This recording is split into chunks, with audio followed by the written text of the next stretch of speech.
We are living through a time of profound change, one that many find difficult to accept. The United States is experiencing a period of decline, a reality that great powers rarely encounter and even more rarely acknowledge.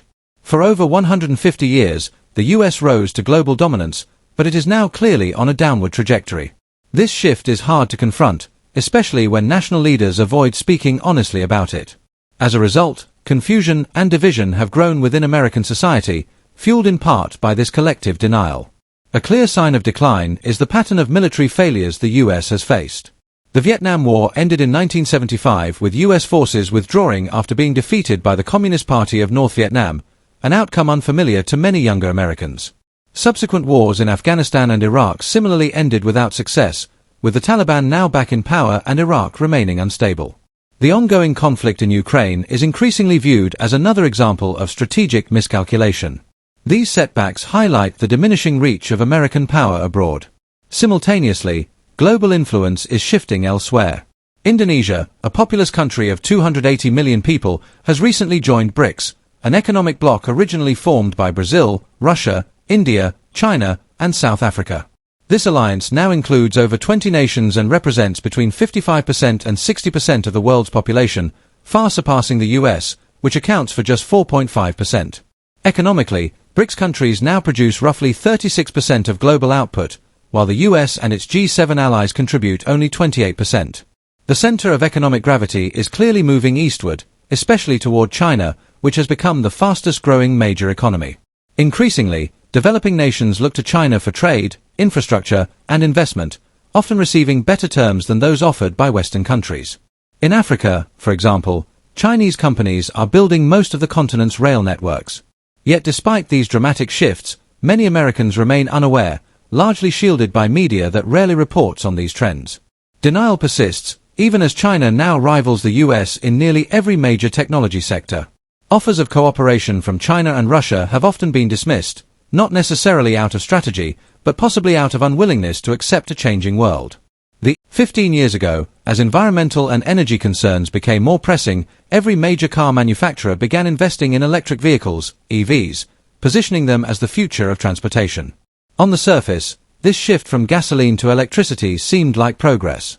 But rather than reimagining the transportation system itself, through robust public transit, shared mobility networks, and more efficient resource use, we clung to the outdated model of individual car ownership. This model remains deeply inefficient. Most cars sit unused for the majority of the day, consuming space and materials while contributing little to overall mobility. A smarter, more sustainable system would prioritize mass transit, shared vehicle fleets, and well-managed service infrastructure.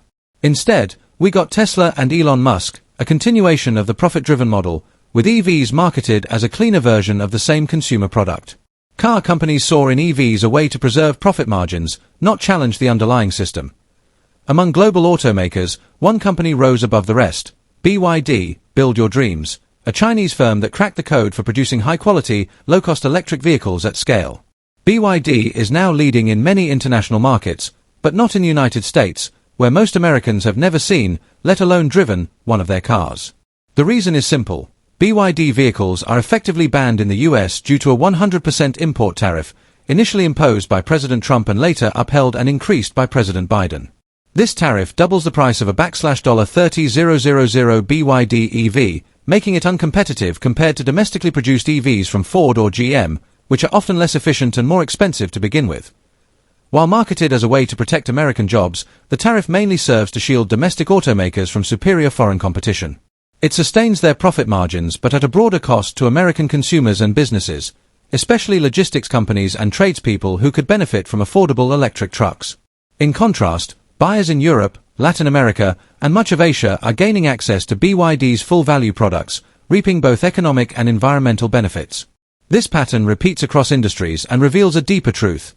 China is increasingly outcompeting the US on both quality and cost, particularly in sectors like energy, infrastructure, and transportation. Yet this reality is often obscured by political rhetoric and media narratives that portray China solely as a threat. Rather than confronting the structural causes of American decline, our leaders choose to maintain illusions of dominance, while the rest of the world moves forward. What China is doing to the United States today mirrors what the US once did to Europe during its own rise to global dominance. It's not a novel phenomenon, just a historical role reversal. Yet many Americans are shocked by this shift, despite it following a well-established pattern of emerging powers surpassing the old. As this transition unfolds, a growing number of Americans feel confused, frustrated, and politically homeless. Traditional parties, Republican and Democrat alike, have failed to shield the population from the effects of long-term economic decline. Over the past 3 decades, people have watched their purchasing power shrink, household debt soar, and financial stability erode. Corporate and government debt have exploded to unprecedented levels. A troubling symptom of this is the rise of zombie corporations, companies that no longer earn enough to cover their debt interest and survive only by borrowing more.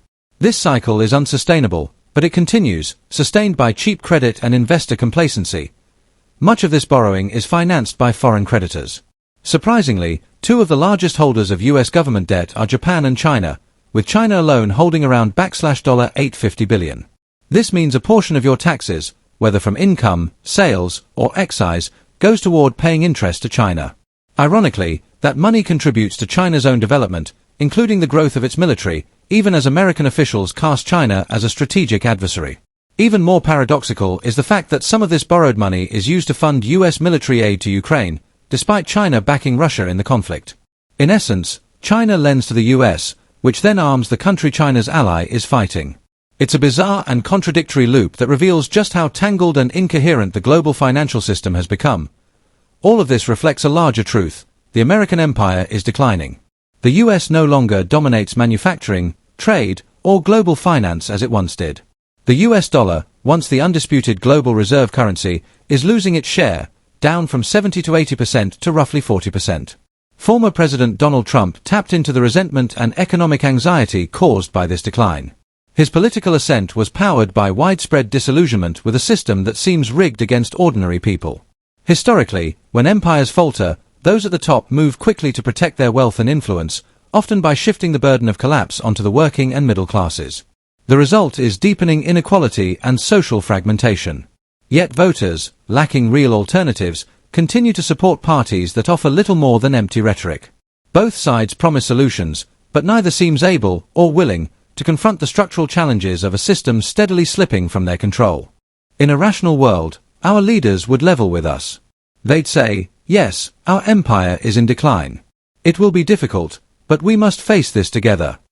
That kind of honesty might even resemble, dare we say, socialism, collective sacrifice, shared solutions, and long-term thinking. But instead of honesty and solidarity, we get a different strategy: squeeze the working class. And they've done it in multiple ways.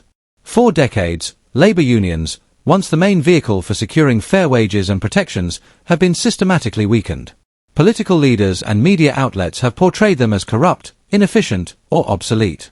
As a result, workers have been left isolated and powerless. Thankfully, there's been a recent pushback, with unionization efforts emerging at companies like Starbucks and Amazon. Still, these movements are late in a game that's been rigged for decades. Another method of pressure is inflation a word that sounds benign but has harsh real-world consequences. When prices rise faster than wages, working people are left unable to afford basics, from food to fuel. We're often told to blame external events, like a bird flu outbreak, for price spikes. But let's be honest, inflation is usually driven by corporations choosing to raise prices. In a capitalist economy, who sets those prices? Employers, not workers. Workers don't get to decide how much the goods they produce or services they provide should cost. And only a tiny portion of Americans, about 3%, are employers. When prices go up, it's because a small class of owners is extracting more from the vast majority, while giving less in return. Then comes the so-called solution, raising interest rates, We're told this is necessary to cool inflation, but in practice, it hits ordinary people the hardest. The wealthy can absorb higher borrowing costs. Most don't even rely on credit. But for working families, it means more money going to credit card interest, mortgage payments, or car loans. Another squeeze comes through congestion pricing such as New York City's plan to charge all drivers a flat fee for entering central Manhattan. That fee is the same whether you're a billionaire or a minimum wage worker. But while the billionaire barely notices, the worker might now struggle just to commute to their job. It's yet another example of how economic burdens are disproportionately placed on those with the least. And is raising interest rates the only way to combat inflation? Absolutely not. In the early 1970s, amid soaring inflation fueled by war spending and energy shocks, President Richard Nixon, a conservative Republican, implemented a wage price freeze ***. On August 15, 1971, he announced that businesses would be prohibited from raising prices and wages without government approval. The very next day, inflation flatlined. The policy worked, because it directly addressed corporate behavior rather than punishing consumers. So yes, alternatives exist. But we don't use them today because the system is not designed to protect people. It's built to protect ***profits ***. Inflation vanished, just like that. Incredible, right? But it shouldn't be surprising. It's not a mystery, it's a real historical example of how inflation can be controlled, and it happened right here in the United States. So why don't most people know about it? Because the people who manage economic policy, especially at the Federal Reserve, don't talk about it. They avoid the topic altogether. They prefer tools that protect financial markets, like interest rate hikes, which often hurt ordinary people more than they help the economy. Let's look at another case. In the early 1940s, as the US entered World War II, the government faced a massive economic challenge. A huge portion of national resources, factories, labor, raw materials, was redirected to the war effort. That meant fewer goods for civilians, less food, clothing, fuel, and other essentials. To manage this, President Franklin D. Roosevelt brought in top economists to help, many of them Marxists and socialists. Back then, leftist economists were respected for their expertise and valued for their staunch opposition to fascism. Influential thinkers like John Kenneth Galbraith and Paul Sweezy were part of that advisory circle. They warned Roosevelt that severe shortages would trigger price spikes, and in a market economy, shortages disproportionately hurt the poor. Why? Because the market gives scarce goods to those willing and able to pay the most. If there are only a few cartons of milk or ice cream cones available, the wealthy can simply outbid the rest. Imagine you're in a park with your kids, ready to spend $2 on ice cream, and someone next to you offers $5 per cone. Who gets the treat? The wealthy do. That's how the market works. It's not about fairness or need, but purchasing power. So if rich people can buy milk for their pets while low-income families can't afford it for their children, what kind of moral system is that? Roosevelt's administration understood this. That's why they didn't rely on markets during the war. Instead, they implemented price controls and rationing These measures ensured that everyone had access to essential goods, not just the wealthy. The government made a clear decision. Resources would be distributed based on public need, not private wealth. It was a system designed for equity, not profit. Fast forward to today, and we face a similar moment of economic dysfunction. Donald Trump rose to power not because he had coherent solutions, but because he recognized, more clearly than others, that millions of Americans felt betrayed and abandoned. He positioned